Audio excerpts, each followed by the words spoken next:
Ça se passe ici, sur France 3 Pays de la Loire. Je vais vous montrer des cartes, deux parmi d'autres. Vous connaissez ça? Ça vous dit quelque chose? Les loups-garous, le jeu des loups-garous. Bah, figurez-vous qu'il s'installe dans notre région à Thoiré-sur-Loire, en Loire-Atlantique. C'est un jeu connu, et surtout acheté en nombre. Plus de 10 millions d'exemplaires vendus dans le monde. Ma phrase est juste, 10 millions. Un monde imaginaire où des loups-garous s'en prennent à des villageois la nuit, ceux-ci essayant de les chasser le jour. Alors en famille, entre amis, entre collègues même parfois, ce jeu cartonne. Eh bien, c'est à l'abri des vieilles pierres maintenant restaurées qu'on pourra y jouer en Pays de la Loire, comme je le disais. Bonsoir Philippe Despalières. Bonsoir. Vous êtes le co-créateur du jeu des loups-garous et co-créateur également avec votre compagne Caroline d'un lieu que vous appelez quoi? Une folie douce? On pourrait appeler ça aussi Folies douces. Les Folies douces. Parce qu'il y aura plein de lieux différents. D'accord, on va regarder quelques images de ce lieu dévolu aux loups-garous, mais pas seulement. Donc c'est ici que vous allez recevoir le public dans quelques semaines? Et oui, dès le 27 juin. Ah, donc c'est tout près. Et là, il y a une salle spéciale loup-garou. C'est quoi? C'est une salle de jeu, c'est pas une salle d'exposition. C'est un peu les deux. C'est une salle de jeu où il y a un mini-musée avec des pièces remarquables de ma collection. Mais on va pouvoir jouer. Et on pourra jouer. Ça veut dire que là, il va y avoir des parties endiablées.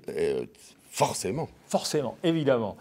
Et puis, le lieu, j'ai dit, le loup-garou, c'est vraiment ce qui est plus connu, donc ce qui va faire venir le public, on vous le souhaite en tout cas. Il va aussi abriter d'autres pièces, voilà, toujours le même lieu, où on pourra jouer à d'autres jeux de votre création. Oui, on pourra jouer à d'autres jeux, on pourra même s'offrir certains jeux, puisque j'ai toujours gardé à chaque tirage un certain nombre d'exemplaires de tous les jeux que j'ai faits. Ces jeux-là, on voit quelques-uns d'entre eux. Oui, tout à fait. On voit Caroline, votre compagne. Lieu d'exposition également, d'art contemporain. Oui, il y aura trois galeries d'art. Ouais. Ah, ça, c'est une galerie que vous avez déménagée. Elle existait à Saint-Nazaire? Elle existait à Saint-Nazaire depuis 3 ans. Et on a trouvé un lieu où on pouvait faire plein de choses à la fois. On a complètement craqué, puisque ça fait quand même 20 ans qu'on est dans la région. Et on s'est rapproché de Nantes, à Thoiré-sur-Loire. Bon, donc, on peut jouer. On peut acheter des jeux. On peut se restaurer. Il y a même un dortoir. Il y a même un dortoir pour les gens qui ont joué trop tard le soir et qui ne vont pas rentrer en voiture. Donc il y aura la chambre des villageois et la chambre des loups-garous au-dessus, avec une salle de bain. Et les gens pourront passer... Et ils vont venir passer le week-end. Un week-end s'ils veulent, ouais. Bon. Il ouvre donc le 27 juin, vous avez dit. On reste combien de temps pour jouer? Alors si on arrive tard le soir, on peut jouer la nuit, mais sinon... Le 27 juin, c'est l'inauguration des expositions. Le 28 et le 29... c'est-à-dire le samedi et le dimanche, il va y avoir des folles parties de loup-garou. Il faudra s'inscrire. Et vous serez là pour jouer avec les gens ou pas vous-même? Alors moi, ça fait 25 ans que je fais des parties, mais mes meilleurs animateurs seront là. Et puis je viendrai pour faire une dédicace par-ci, par-là. Bon, vous allez quand même animer les lieux. Mais bien sûr. Bon. Le prix d'entrée? Alors il n'y a pas de prix d'entrée. Il y aura un prix pour jouer de 5 € pour le week-end. Pour la partie, et il y aura un petit cadeau à la fin. Donc, c'est pas très cher, voilà. Donc, le 27 juin, vous l'avez dit. Vous avez essayé quand même ce lieu avec du public fin décembre. Vous avez testé un petit peu, vous avez fait du teasing. Quels sont les retours? Alors, on est très agréablement surpris parce que on a eu près de 2000 personnes en 3 semaines, ce qui est pas mal du tout par rapport à notre but. Mais il se trouve que c'était essentiellement une expo d'art à l'époque, et donc difficile de se faire un avis pour le reste. Ouais. Là, il y aura un café, il y aura un cabinet de curiosité, il y aura donc ce café, salon de thé, pas restaurant, mais... on va dire guinguette. Pour prendre une petite collation, quoi. Voilà. Bon. Et... Bon, vous avez hâte, en tout cas, que ça... Alors, on a hâte que ça ne vienne pas trop vite parce qu'on a encore des trucs à faire. Mais ça va venir vite, le calendrier ne s'arrête pas. Ce jeu des loups-garous, loups-garous de tierce-lieu, parce que c'est le lieu où vous habitiez en Seine-et-Marne, qui vous quand on a fait le jeu. Que vous a donné l'idée d'associer. Qui est le nom du hameau où vous habitiez. Où j'habitais parce que c'était la maison d'enfance de ma compagne Caroline. D'accord.